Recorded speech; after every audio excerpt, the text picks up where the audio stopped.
இந்த screw ஏற்றுறதுக்கெல்லாம் machine இருந்துச்சுன்னா தான் தலைவரே கரெக்டாக இருக்கும். இதுக்கு முன்னாடி மாட்டினதுலாம் கையில் ஏற்றி ஏற்றி நம்ம கையில் தான் வச்சோம்.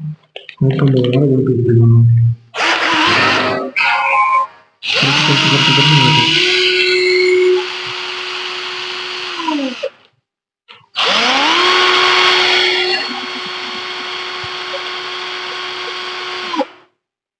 இதுவும் அதே மாதிரி தான். ஈவன் டைட்டு தான் வைக்கணும், ஓவர் டைட் வைக்கக்கூடாது. ஓவர் டைட் வச்சிங்கன்னா கோளாறு தான். அந்த சைடில் வந்து ஒரு லப்பர் புஷ் இருக்கும், அந்த புஷ் லைட்டாக கிழிஞ்ச அளவு கொடுத்துட்டு